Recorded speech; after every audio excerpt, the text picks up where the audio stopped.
It began with a single teacup, left half full on the lace-covered table. No one noticed at first, but for Miss Marple, that untouched tea was as loud as a scream. Chapter 1. The letter that shouldn't existed was an unusually warm afternoon. In the quiet village of St. Mary Mead, the kind of afternoon where the air feels heavy, and the only sound is the soft clinking of porcelain cups in the tea room.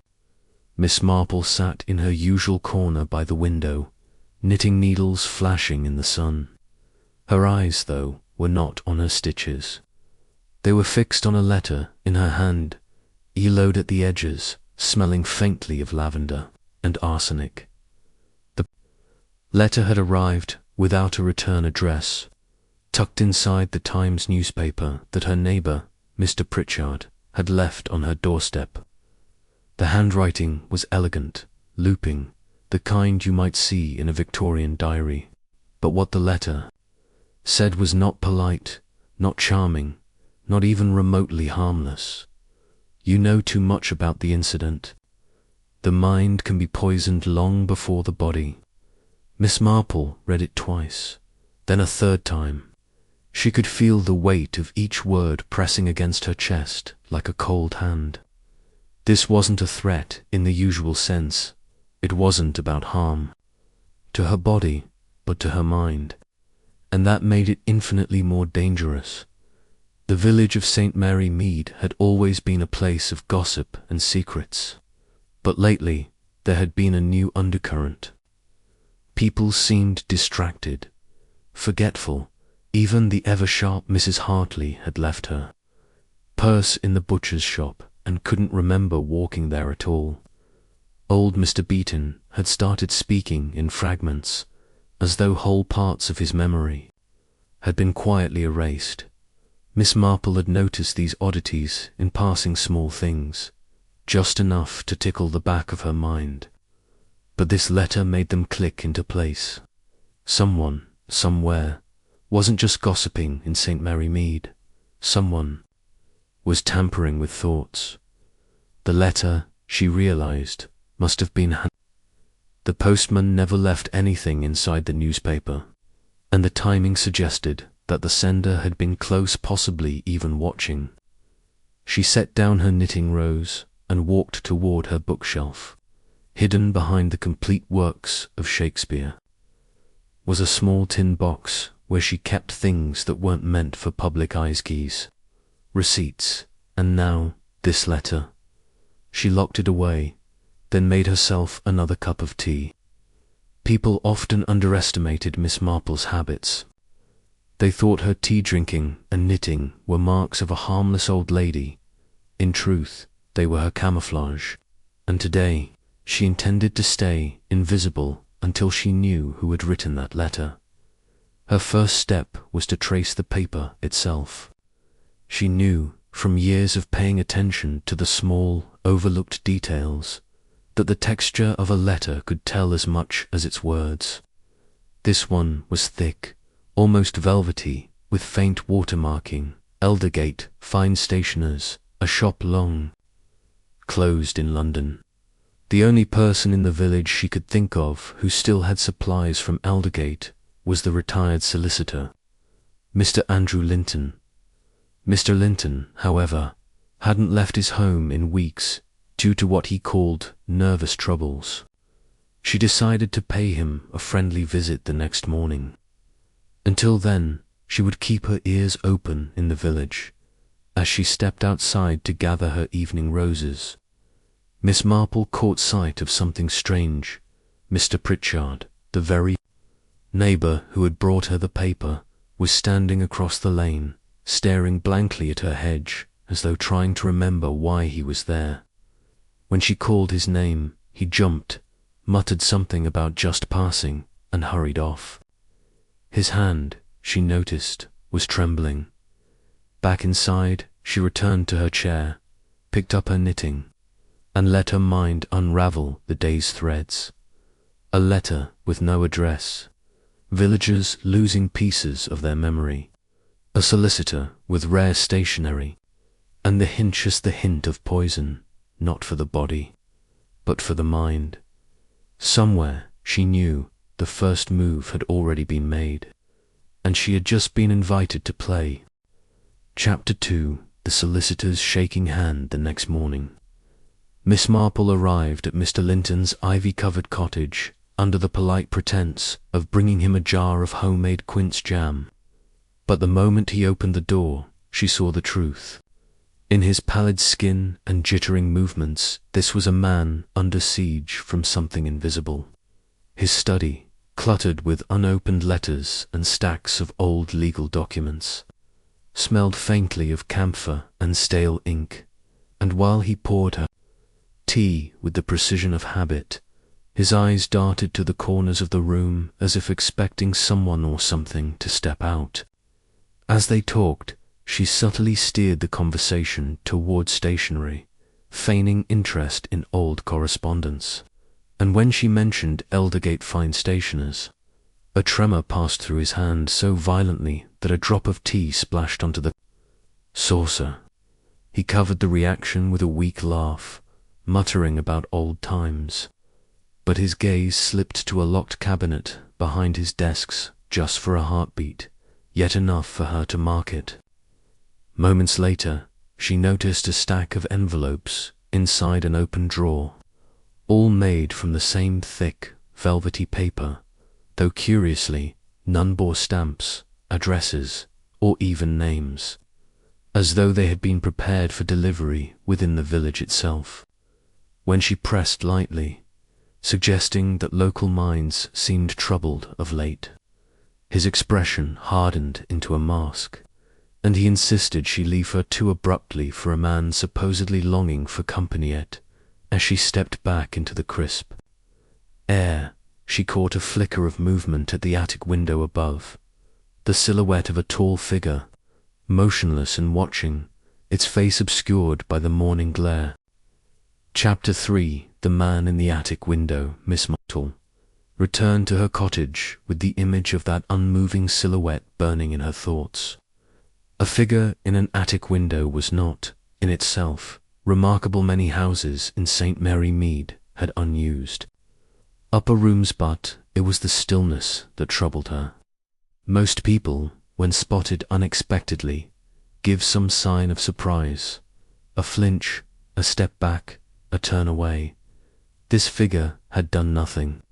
It had simply stood there, as if carved from the shadows. She sat at her kitchen table, her knitting abandoned beside her teapot, and began to map the chain of events on a small notepad. The anonymous letter, the villagers' lapses in memory, Mr. Linton's sudden change in demeanour, and now this silent watcher. Determined to learn more, she took the long route back toward the village that afternoon, passing by the rear lane of Mr. Linton's property.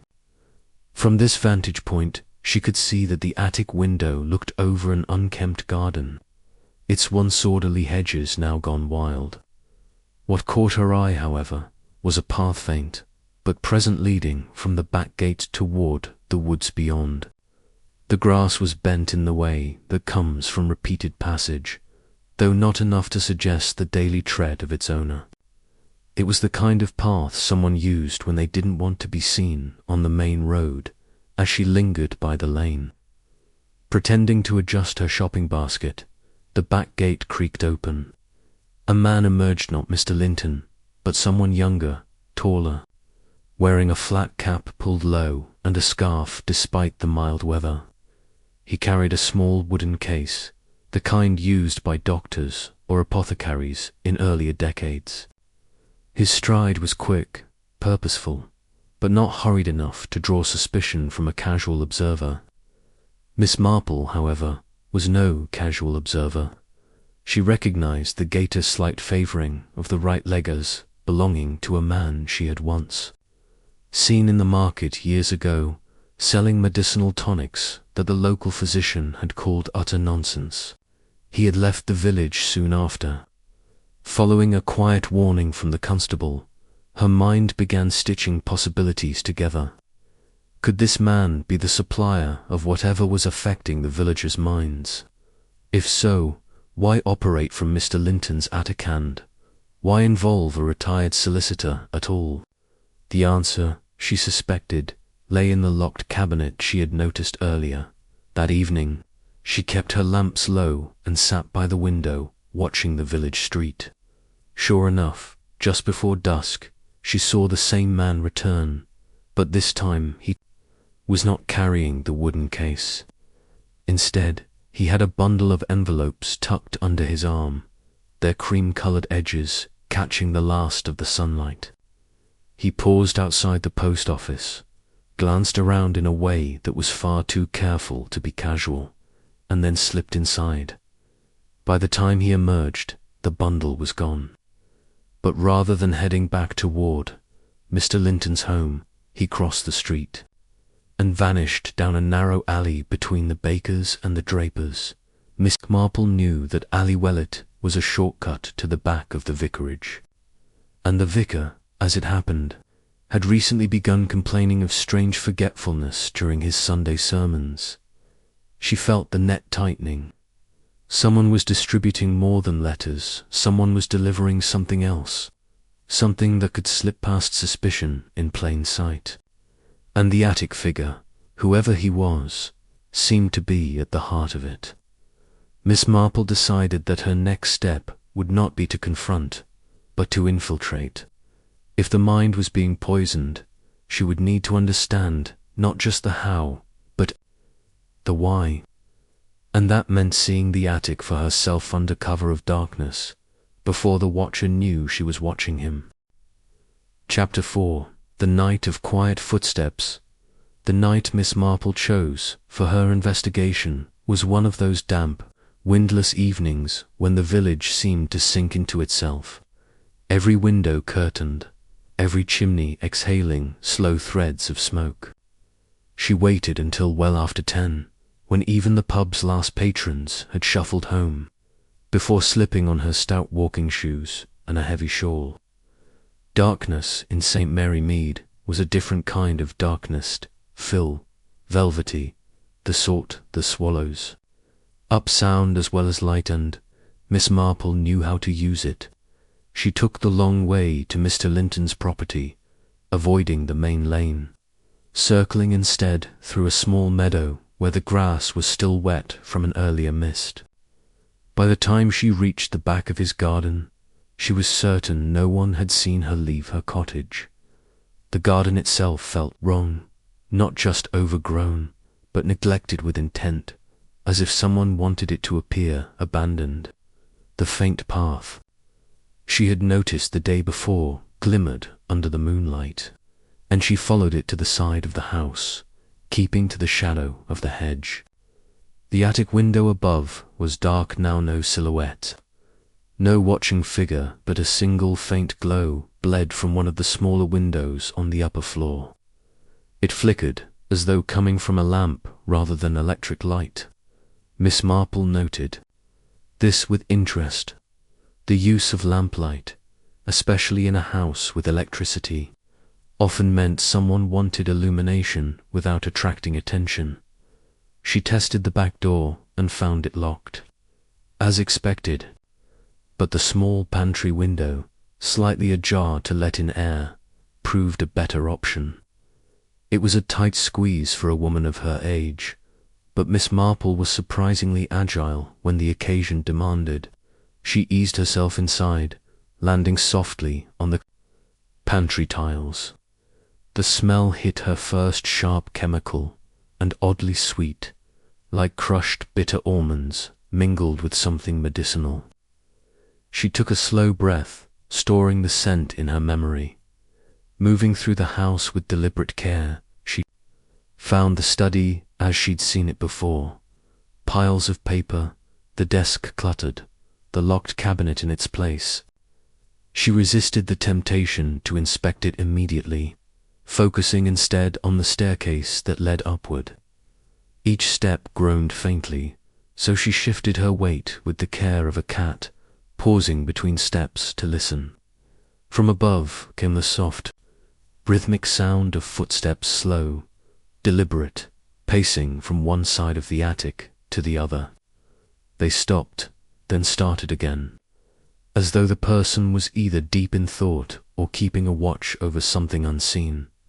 When she reached the landing, she noticed that the attic door was not fully shut. A thin beam of lamplight escaped through the gap, cutting a pale stripe across the floorboards. She crouched low, peering through the narrow opening. Inside, the man in the flat cap was bent over a small table, sorting through rows of tiny glass vials filled with clear liquid.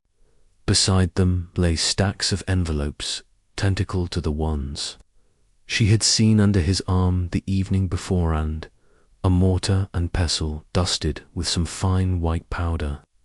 He worked with the precision of someone accustomed to handling delicate substances, measuring drops into small absorbent pads that he then slipped into the envelopes before sealing them shut. Miss Marple's mind raced. The distribution method was clever. Whatever was in those vials could be absorbed through skin or inhaled in trace amounts, and by hiding it inside something as ordinary as a letter, the sender ensured that the recipient would never suspect. It was subtle, insidious, and deeply dangerous. She could not yet tell whether the substance was chemical or botanical, but she was certain it was the cause of the strange lapses in memory she'd observed among the villagers as she watched. The man straightened suddenly, tilting his head as though he'd heard something. Miss Marple froze, hardly breathing. He crossed to the far corner of the attic and pulled back a section of the floorboards, revealing a hidden compartment. From it, he removed a leather-bound notebook and began writing quickly, urgently, glancing toward the door between lines. The temptation to see what was inside that book was overwhelming, but she knew the risk of discovery was too high. She made a mental note instead. The compartment was in the far right corner, near the chimney. The pacing resumed, the man muttering under his breath in words she couldn't quite catch. Then, with a suddenness that made her flinch, he slammed the notebook shut and placed it back into the compartment, covering it with the floorboard. The lamp was extinguished, plunging the attic into darkness. Miss Marple took her cue and retreated silently down the stairs, slipping back through the pantry window and into the cool night air. Only when she was halfway home did she allow herself to exhale. Her suspicions were now confirmed. This was no idle mischief or eccentric hobby. It was a deliberate campaign, and it was already in motion. What she didn't yet know was who had ordered it, and why the solicitor, Mr. Linton, was letting it happen under his own roof. Chapter 5. The Trail of the Poisoned Letters. The morning after her midnight infiltration, Miss Marple woke earlier than usual, the memory of what she'd seen in the attic still sharp in her mind. She moved about her small cottage with deliberate calm, making tea and feeding the birds as though it were any other day, but every motion was calculated to disguise her growing plan. If the man in the flat cap was distributing those tainted envelopes, then someone in the village or, perhaps, beyond was expecting them. The trick was to find out who without letting the man know he was being watched by mid-morning. The village square was stirring with activity, the baker hauling fresh loaves into his window display, Mrs. Donnelly gossiping with the greengrocer, the postmistress arranging the day's incoming parcels. Miss Marple took up a position on a bench near the war memorial, her knitting in hand and her eyes half hidden beneath the brim of her hat. From here, she had a clear view of the post office's side door, the less used entrance favoured by those who wanted to avoid casual conversation. It wasn't long before her patience was rewarded. The man appeared, moving briskly down the lane with a brown satchel slung over one shoulder. He paused to adjust his scarf, scanning the street in a way that looked almost absent-minded, but Miss Marple recognized the subtle sweep of the eyes, the practiced glance of someone trained to spot a tail. She kept her gaze on her knitting, counting stitches under her breath, until he slipped into the post office 3 minutes later. He emerged lighter by several envelopes, his satchel still partly full. That meant he wasn't sending all of them at once. Miss Marple rose slowly, allowing him to get well ahead before she followed at a meandering pace. He took the alley beside the drapers again, but instead of turning toward the vicarage, as before, he continued on through a narrow path that led to the rear of the old mill. The mill had been closed for years, its wooden wheel rotting quietly in the stream, but the building still stood, windows boarded, its doors padlocked, or so it seemed. From her vantage point, behind a leaning fence post, Miss Marple watched as the man produced a key and slipped inside a side door almost invisible under the creeping ivy. The door closed behind him without a sound. She waited, listening. Somewhere inside, faint footsteps moved across the floorboards. Then came the unmistakable sound of voices, 2, perhaps 3. One was the man's, low and precise. The other, deeper, speaking in slow, measured phrases. She couldn't make out the words, but the tone suggested discussion rather than argument. Curiosity prickled at her. The mill was not a place for idle chatter. It was damp, cold, and crawling with spiders. If they were meeting here, it was because they wanted privacy. She circled the building quietly, checking for cracks in the boarded windows. At the far side, she found one with a loose panel. Pressing her ear to the gap, she caught fragments of the conversation. Second batch, ready by Thursday, must be subtle. Too much and they'll notice. Our contact in Market Bellingham will handle the next phase. Market Bellingham, that was a market town nearly 20 miles away, and far beyond the everyday gossip roots of St. Mary Mead. Whoever they were targeting. This scheme was larger than the village. Then came another voice, older, rasping, but carrying a weight of authority. Remember, the mind forgets what it cannot hold. We only need them to forget once. The rest will follow naturally. Miss Marple felt a chill run down her spine. She had heard enough to know that the poison was not meant to kill, but to erase, to make people forget something vital. But what? Before she could listen further, the crunch of boots on gravel sounded behind her. She straightened quickly, turning to find herself face to face with young Tommy Radcliffe, the miller's grandson, who had stumbled across her in the act. His wide-eyed confusion was almost comical. "Miss Marple, what are you doing out here?" She gave him a kindly smile and held up her knitting bag. "Collecting wild mint, dear. It makes a fine tea for headaches." It was a harmless enough excuse, and one he accepted without question, though she could tell he was curious. As he wandered off, she stepped away from the mill, her mind working quickly. If the envelopes were being sent not only within St. Mary Mead, but also to Market Bellingham, the scale of the plot was far greater than she had imagined. And if the intention was to erase memories, then the victims might never even know they had been targeted. The danger was not in what people remembered, but in what they would never recall again. By the time she returned to her cottage, she had resolved on 2 things. First, she would discover exactly what was inside those vials. And second, she would identify the man behind that deep, commanding voice in the mill. And to do that, she would need help from someone who could get close to the source without arousing suspicion. Her eyes drifted toward the small jar of quince jam. She had given Mr. Linton a jar she had marked, in her own subtle way, to see if he would pass it along to someone else. If it turned up in another pair of hands, she would know who his allies were. The game was widening, and Miss Marple intended to be 3 moves ahead. Chapter 6. The Jam Trap. Miss Marple had always believed that, in matters of deception, it was best to let the other party believe they were the clever one. Her jam trap had been set with that very principle in mind of it innocently. Enough to Mr. Linton during her friendly visit, tucked neatly among other small gifts so as not to seem remarkable. Yet the jar was not ordinary. She had marked it in two subtle ways.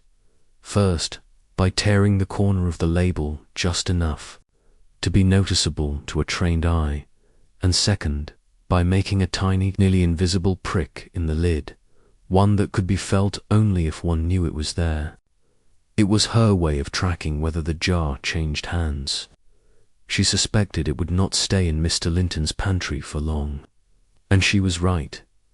2 days passed without incident, and then, just before noon on the third day, she spotted movement.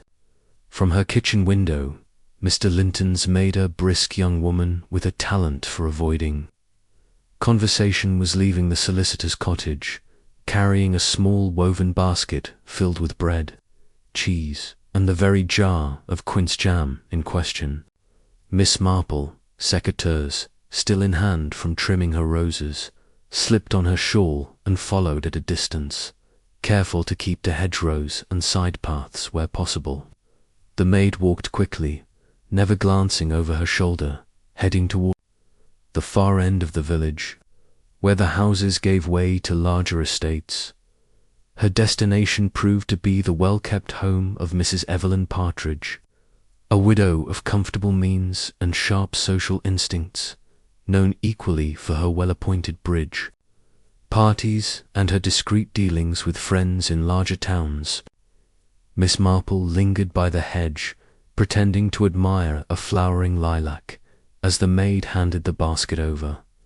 Mrs. Partridge examined its contents, her expression perfectly neutral until her fingers brushed the jar.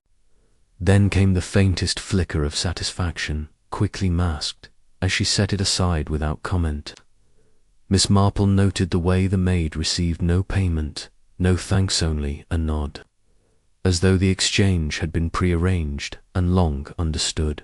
Not. An hour later, Mrs. Partridge emerged from her house, dressed smartly and carrying a matching satchel in which she had placed both the jar and a large cream-coloured envelope. She walked to the bus stop without hesitation. Miss Marple, having anticipated this, took a different route and boarded the same bus from the far end, settling herself in the last seat, her hat brimmed low to hide her face. The widow sat midway up the aisle, clutching the satchel tightly, her eyes flicking occasionally to the window as if she feared being followed. The journey to Market Bellingham was uneventful, but the moment they arrived, Mrs. Partridge's pace quickened.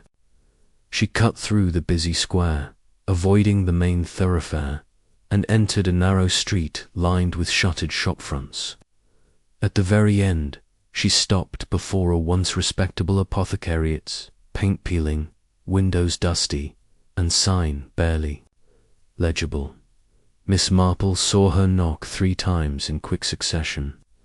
The door opened just enough to admit her, and closed again with a soft, deliberate click. Miss Marple did not approach the door. She knew better than to risk being seen so soon. Instead, she lingered at the corner, blending with the sparse market traffic. She could not see inside, but she could smell it, that same bitter almond scent she had first detected in Mr. Linton's pantry, mingled with something herbal and faintly metallic. When Mrs. Partridge emerged 20 minutes later, she no longer carried the jar or the envelope. Her steps were lighter, her expression satisfied. She walked straight back to the bus stop without a glance behind her. The implications were as clear as they were troubling. The quince jam had not been a gift between friends. It was a token, a signal of trust, perhaps even a pass into the apothecary. Whatever business took place behind that faded green door was linked directly to Mr. Linton's attic. and to the poisoned envelopes Miss Marple had seen prepared there. But the network's reach was now undeniable. It stretched beyond the hedgerows and tea tables of St. Mary Mead into other towns, where the victims might never suspect who had set the poison in motion, or even remember that they had been touched by it at all. As Miss Marple boarded the bus home, she resolved that her next step would be to get inside that apothecary herself. The trap had worked, but now the real game would begin. Chapter 7. Inside the shuttered apothecary. The following morning, Miss Marple set out for Market Bellingham with the purposeful air of a woman on an errand, her shopping basket neatly packed with odds and ends, a loaf of brown bread, a length of ribbon, and tucked discreetly beneath them, a small notebook and pencil. She had decided the only way to learn what happened inside that shuttered apothecary was to see it for herself. But she could hardly knock at the door with a smile and an introduction. No, she would need to create a reason to be invited in. The building she had noted the day before was sandwiched between a cobbler's shop and an old tobacconist, both of which were frequented by locals who knew each other by name. This was not a street where strangers went unnoticed, so Miss Marple began her approach in the most ordinary way possible by becoming a regular presence.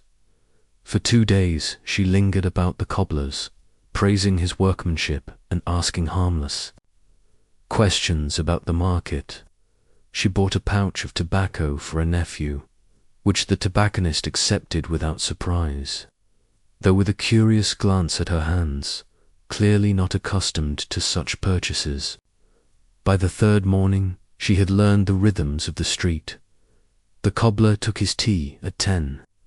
The tobacconist stepped out for the post at 11, and the apothecary's door opened briefly around 10:30 to admit 1 or 2 visitors. Never more than that, and never the same faces 2 days in a row. On the 4th day her opportunity came. As she stood by the cobbler's doorway, Mrs. Partridge emerged from the apothecary carrying a slim wooden box, the kind used for fine glassware. The widow spotted Miss Marple immediately, and though her expression didn't falter, there was a flicker of recognition in her eyes. A flicker Miss Marple pretended not to notice as she smiled pleasantly and asked after the bridge club. Mrs. Partridge, perhaps eager to deflect, remarked on Miss Marple's excellent taste in old remedies, and added in an offhand way that Mr. Kellam, apparently the apothecary's proprietor, had a tonic for her joints if she was ever in need. It was the invitation Miss Marple had been waiting for. That afternoon she returned alone, adjusting her shawl as she approached the faded green door. A discreet knock 3 times, just as Mrs. Partridge had done, and the door opened a fraction. The man who peered out was in his 50s, with a neat moustache and eyes that moved like clock hands, precise, unblinking, assessing. Miss Marple explained in her mild, slightly flustered way that Mrs. Partridge had suggested she might inquire about a tonic for her winter aches. The man's suspicion softened, replaced by a professional courtesy, and he stepped aside to let her in. Inside, the air was thick with the scent she knew all too well, bitter almonds laced with something herbal, like crushed mint and valerian. The shelves along the walls were lined with dusty jars and labelled bottles, but it was the workbench in the centre of the room that caught her attention. Here, neat rows of envelopes lay drying on a blotter, their flaps sealed but still damp, and beside them, small pads of fibrous paper, exactly the kind she had seen in the attic under Mr. Linton's roof. The man, Mr. Kellam, busied himself with measuring a dark liquid into an amber vial, explaining in the calm tone of a shopkeeper that it was harmless to the constitution and good for memory and sleep. Miss Marple, feigning interest, let her eyes wander to the far corner where a locked cabinet stood, identical in style to the one in Mr. Linton's study. As he wrapped the vial in brown paper, she asked lightly whether the apothecary often sent remedies by post. His answer was too quick, too smooth. Oh, only for those who cannot travel. She tucked the wrapped vial into her basket with a grateful smile. But her mind was turning over the truth. These letters were not limited to the village. They were being prepared here, in Market Bellingham, perhaps for multiple destinations. Before she left, she noticed something else, a ledger open on the counter, half turned toward her. She caught a glimpse of names, dates, and curious notations. In red ink, some were initials, others numbers, and one in particular made her pause. HB, 7th, confirm. She closed her expression into pleasant neutrality, but the letters HB had meaning to her. Henry Blakemore, a retired colonel, who had recently moved to the village, a man with a sharp mind and a sharp memory. If he was a target, then the scheme was escalating into dangerous territory. She stepped back into the street with the soft clink of the vial in her basket, and the knowledge that the poisoned mind game was being played on a much larger board than she had suspected. And now she had a new lead on, perhaps a very limited amount of time before Henry Blakemore forgot something he could never afford to lose. Chapter 8. The Colonel's Letter. Miss Marple began her morning with the quiet precision of someone who knew that every minute counted. The apothecary in Market Bellingham was still on her mind, but there was something even more urgent now. The name she had glimpsed in that ledger, HB, Henry Blakemore, was not just an idle entry. The retired colonel was a man of discipline, known for his razor-sharp memory of events from decades ago. He had been stationed in far-off places, had friends in high and discreet circles, and, more importantly, had a way of noticing things most others ignored, that made him dangerous to anyone running a covert scheme. If he was a target for this poison of the mind, then whatever he knew, whatever they wanted him to forget, had to be critical. By the time the church clock struck 9, Miss Marple had already taken her basket and made her way toward the lane that led to the Colonel's cottage. She did not approach directly. Instead, she paused first at the vicarage, under the pretense of delivering some cut flowers to Mrs. Hayworth. The vicarage garden offered an excellent vantage point of the Colonel's front gate, and from here she could watch without being watched. She didn't have to wait long. At precisely 9:30, the postman came trundling down the lane on his bicycle, a small stack of letters in his satchel. The Colonel was outside trimming his front hedge, his immaculate military posture still evident despite his years. The postman handed over 2 envelopes, one of them cream-colored, thicker than the usual bill or invitation, sealed with an unremarkable flap. But Miss Marple's eyes narrowed. The paper's texture, the faint sheen under the sunlight, was identical to the envelopes she had seen in Mr. Linton's attic, and again in the apothecary. She watched closely as the Colonel glanced at the return. Address there was none. Frowned slightly before slipping the envelope into his inside jacket pocket. He returned to his hedge, clipping without giving it another thought. But Miss Marple could already see the subtle mechanics of the trap. He would open it later, perhaps, indoors over tea, and the tiny absorbent pad hidden within would release its invisible contents into the air.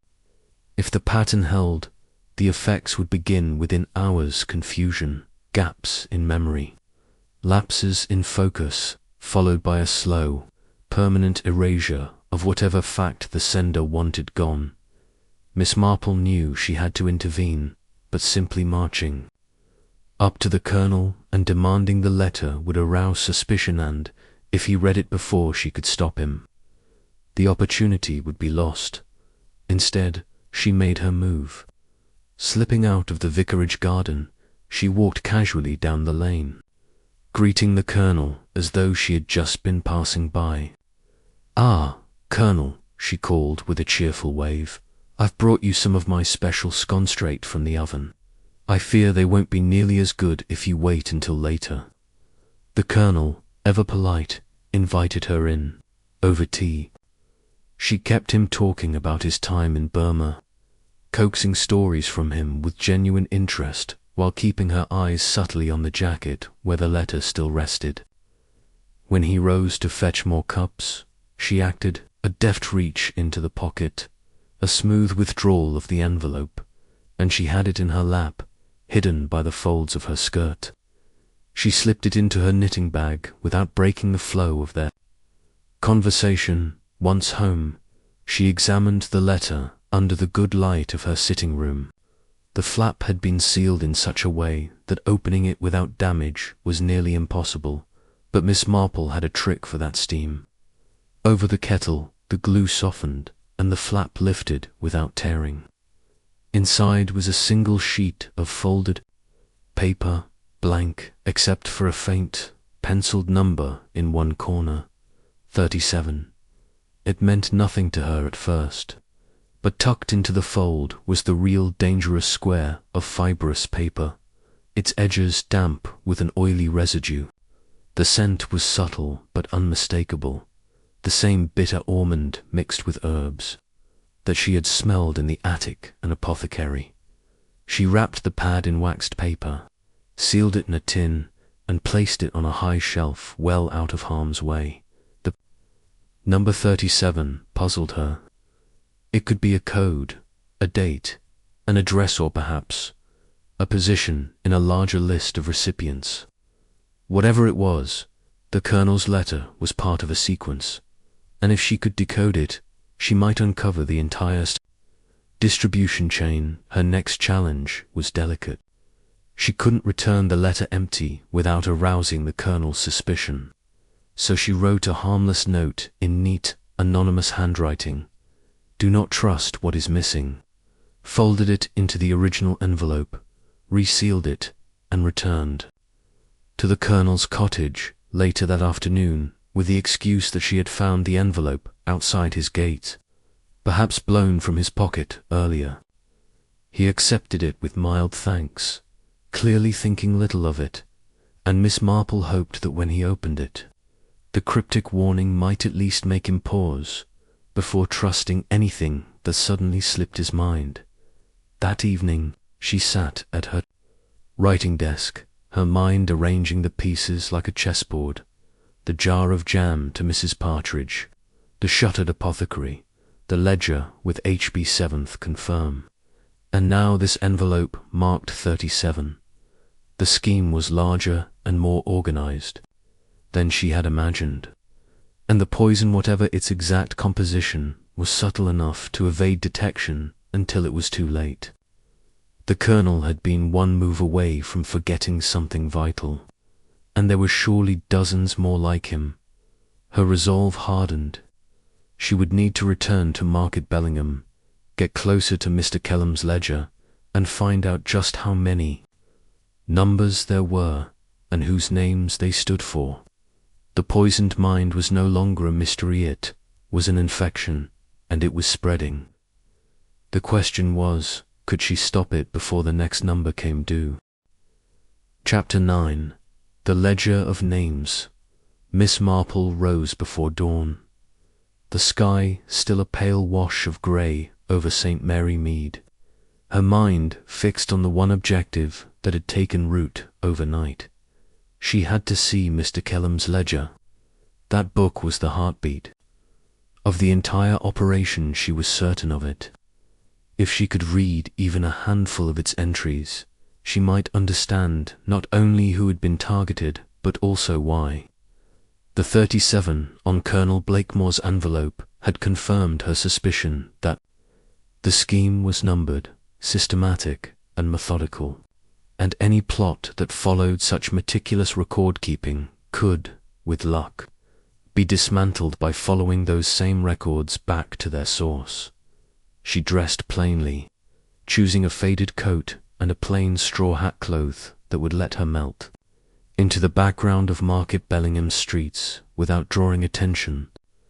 In her basket she packed a loaf of bread for appearance's sake, but tucked beneath it, wrapped in linen, was a small toolkit, a penknife, a stub of candle, a narrow length of wire, and a small bottle of castor oil, innocent enough in a basket, but useful for easing stubborn hinges. By the time she arrived in Market Bellingham, the day's bustle had just begun. She loitered at the far end of the narrow street where the shuttered apothecary stood, watching for movement. The tobacconist next door was arranging his shop front, whistling absently, and the cobbler across the way was already hard at work with his awl. At 10:30, right on schedule, the apothecary door opened briefly to admit a middle-aged man, carrying a parcel.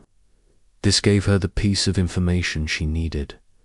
Kellam's door was unlocked for short windows during deliveries, and he likely spent several minutes in the back room while inspecting the goods. Miss Marple timed her move with precision. As soon as the delivery man entered, she crossed the street, adjusting her shawl as though fending off a chill. She slipped through the doorway without knocking, the soft jingle of the bell masked by the sound of crates being set down in the rear. The air inside was thick with that bitter Roman scent, sharper now, layered with hints of dried herbs. She moved swiftly to the counter where the ledger had been before, finding it once again half open, though this time the pages were turned to a fresh entry. The handwriting was neat, slanted, and clinical. Down the left margin ran a column of numbers: 34, 35, 36, 37, Colonel Blakemore's, then 38, 39, 40. Beside each was an initial or two, sometimes a full name, followed by brief annotations. Market B, prepared, STM, Mead. Confirmed, Southampton, pending. Some had dates, others had only a dash. What made her skin prickle was the variety of locations. This was not a local operation, but a network that spanned multiple towns and perhaps counties. She forced herself to read quickly, committing as much as possible to memory. 38 AJ, Market B, confirmed 39L, Harrington, Southsea, pending 40, JP St. Albans, prepare 11th, and then further, down 44, CE, London, priority.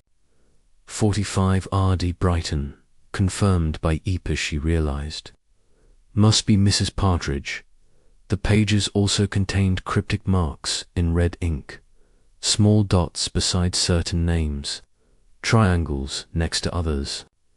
She couldn't guess their meaning yet, but the fact they appeared only beside certain entries suggested a tiered importance among the targets. Sound from the back room made her heart thump hard. Kellam's voice, low but growing closer. She closed the ledger to the exact page she'd found it, ensuring it looked undisturbed, and ducked behind a tall shelving unit stacked with dusty jars. Through the narrow gap between jars, she saw him re-enter, his hands occupied with a clipboard and a list. He glanced at the ledger briefly, made a note, then locked it in the cabinet she had noticed on her previous visit. The key, she saw, was a small brass one attached to a chain he wore around his neck. Miss Marple waited until he retreated to the rear again before slipping back out into the street, her pulse still quick from the narrow escape. She didn't stop until she was 2 streets away, where she ducked into a tea shop and ordered a pot of Darjeeling, ostensibly to rest her feet. There, in the quiet corner, she wrote out from memory every name, number, and location she had seen. In the ledger, underlining those marked with red ink, the pattern was becoming clearer. Many of the confirmed recipients were in positions of local influence, shop owners, club secretaries, minor officials, people whose absence of memory in key matters could cause small but cumulative disruptions.